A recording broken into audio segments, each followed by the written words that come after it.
고린도후서 3장입니다.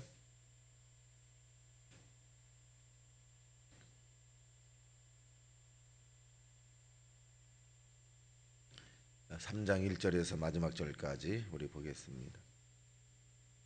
시작. 우리가 다시 자천하기를 시작하겠느냐? 우리가 어찌 어떤 사람처럼 추천서를 너희에게 붙이거나 혹은 너희에게 받거나 할 필요가 있느냐? 너희는 우리의 편지라 우리의 마음을 썼고 온 마음이 알고 읽는 바라.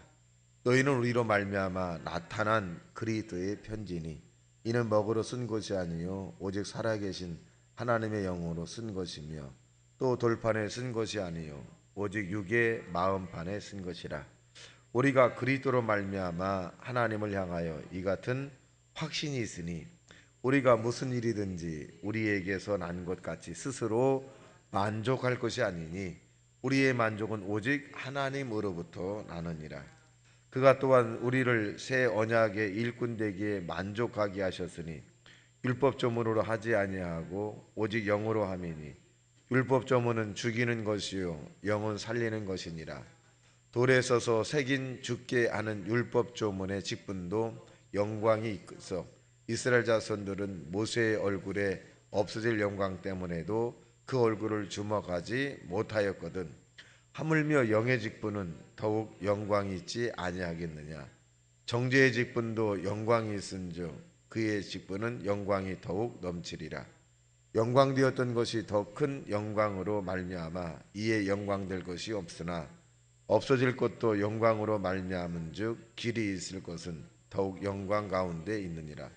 우리가 이 같은 소망으로 있으므로 담대히 말하노니 우리는 모세가 이스라엘 자손들에게 장차 없어질 것의 결국을 주목하지 못하게 하려고 수건을 그 얼굴에 쓴 것 같지 아니하노라.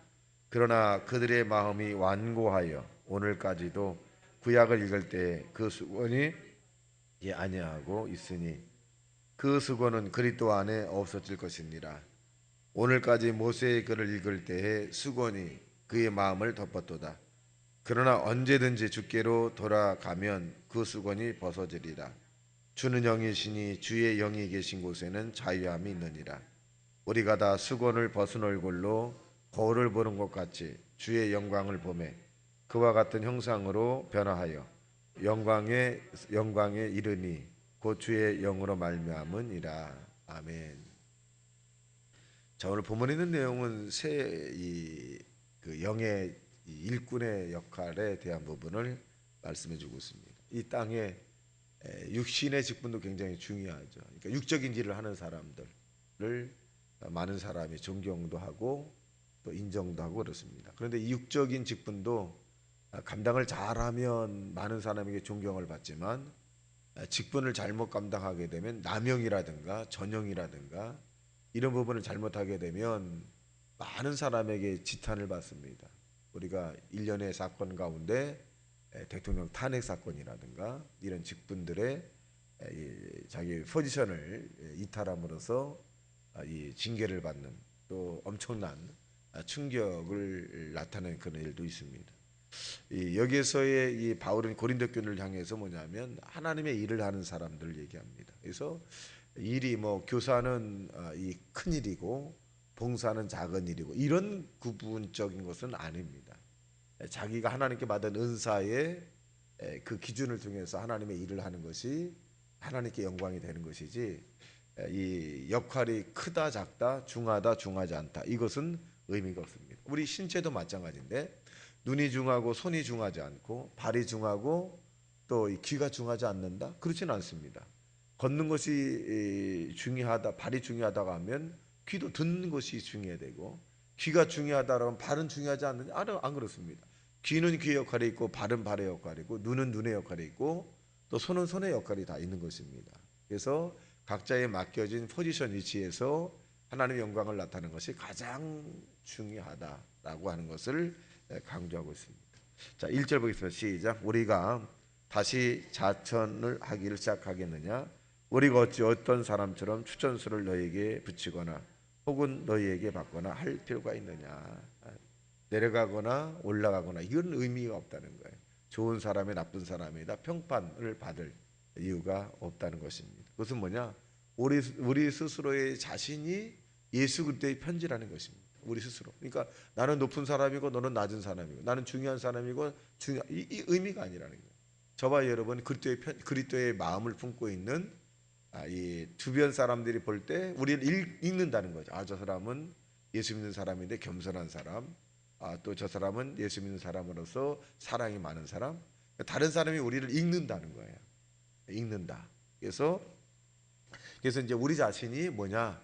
편지라고 하는 거예요. 편지. 다른 사람 볼 때 우리 읽잖아요. 저 사람 보니까 하나님 살아계신 것 같다. 저 사람을 보니까 내가 겸손해야 되겠다. 저 사람을 보니까 기도해야 되겠다. 저 사람을 보니까 감사해야 되겠다. 바울이 그렇게 표현해 주는 거예요. 그러니까 저와 여러분은 예수 그리스도의 작은 이 예수가 될 수 있겠지만 이 다른 사람이 읽을 수 있는 그런 편지의 모습이다는 것을 말해줍니다. 그래서 3절 보겠습니다. 시작. 너희는 우리로 말미암아 나타난 그리스도의 편지니 이는 먹으로 쓴 것이 아니 오직 살아계신 하나님의 영으로 쓴 것이며 또 돌판에 쓴 것이 아니니 오직 육의 마음에 쓴 것이니라. 율법적인 삶이 아니라는 거예요. 저와 여러분은 이 은혜적인 그런 삶이다. 그러니까 그 누구도 정죄를 내서는 안 된다.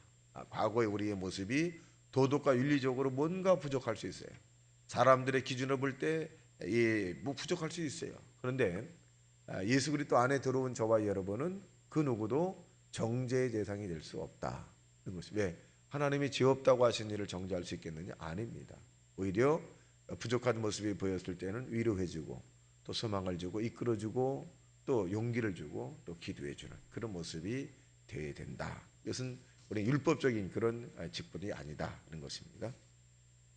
또 보겠습니다. 6절 시작.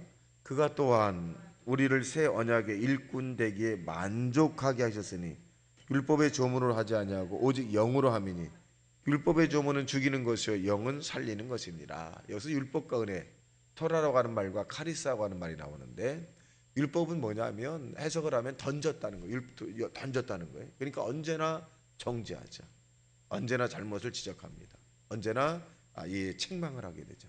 근데 카리스라고 하는 그 은혜는 뭐냐? 언제나 위로해주고 언제나 용기를 주고 언제나 기회가 있다 그러고 언제나 주님에 갈 수 있고 언제나 응답받을 수 있다라고 하는 희망과 꿈을 주는 것입니다. 여러분 이 은혜를 그러니까 교회의 중직이라고 하는 것은 뭐냐면 중직은 언제나 보살피는 거예요. 하나님의 은혜를 많이 받은 사람이 은혜를 받지 못하고 투덜투덜대는 사람들을 다독거리고 이해시키고 본을 보여주고 설득 이게 중직이에요. 목사건 전도사님이건 권사님이건 장로님이건 이것은 그냥 나누는 것뿐이지 실제로 이런 은혜를 받은 것을 많은 사람에게 나누는 것이 하나님 나라에서는 큰 자다 이렇게 말씀해 주고 계십니다. 그래서 여기에 봐도 뭘로 해주느냐 율법적인 그런 모습으로 살지 말고 영의 직분 즉 이 하나님의 은혜를 받은 모습으로 살아가도록 하라 그런 내용입니다. 그래서 그 영의 직분이라는 은혜를 많은 사람에게 나누는 것이 가장 큰 직분이다. 자 보겠습니다. 8절 시작. 하물며 영의 직분은 더욱 영광이 있지 아니하겠느냐. 자 9절 시작. 정죄의 직분도 영광이 있은즉 의의 직분 영광이 더욱 넘치리라. 아까 말씀드린 정죄는 토라라고 하는 율법입니다. 그래서 의의 직분이라는 것은 은혜 카리스라고 하는 말입니다. 여러분 은혜로 사는 것과 정죄로 사는 것 달라요. 율법적으로 사는 사람은 굉장히 힘이 들어요. 신앙생활 자체가 힘이 들어요. 자책을 하거든요. 늘 자기 자신을 자책을 합니다. 그러니까 다른 사람에게 위로해 줄 만한 그런 여유가 없어요. 너무 힘들어요. 너무 힘들어. 그러니까 다른 사람에게도 정죄하고 자기 자신도 정죄하거든요. 너무 힘들어. 이것은 율법이에요. 근데 은혜라고 하는 것은 뭐냐면 나도 그 자존감을 세우고 자기 자신에 대해서 좀 기쁨을 느끼고 다른 사람에게도 그런 것을 찾아라. 그러니까 늘 은혜적인 사람은 서로가 기쁨을 얻는 것을 의미합니다. 자, 그래서 우리가 12절 시작. 우리가 이 같은 소망이 있으므로 담대히 말하노니 이게 소망이거든요. 율법은 소망이 없어요. 근데 은혜는 소망이 있는 것이에요. 자, 그래서 소망을 갖는다. 그래서 보겠습니다. 14절 시작.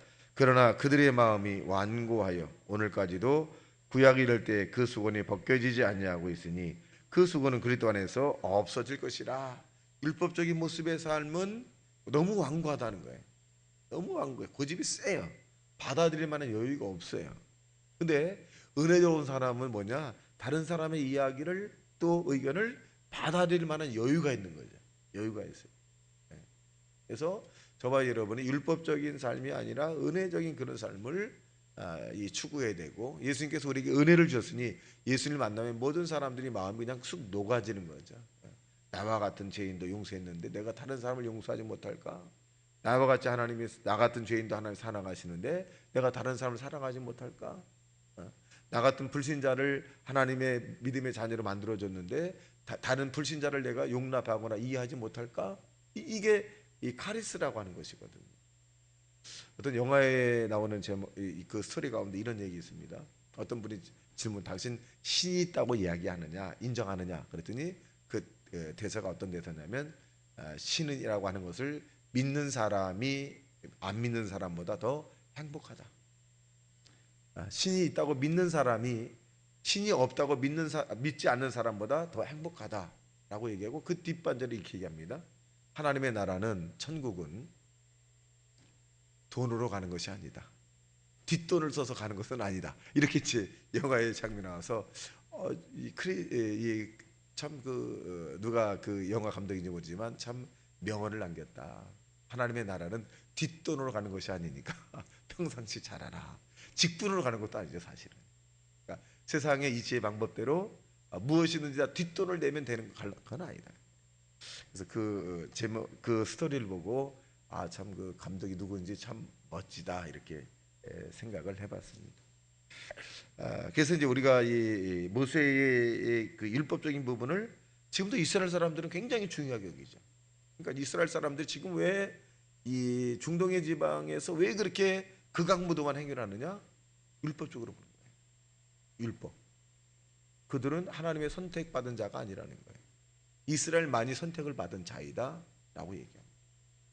그리고 착각하는 것이 뭐냐면, 이스라엘이 기독교 국가를 얘기해주고 있는데 유대 국가입니다. 유대 국가.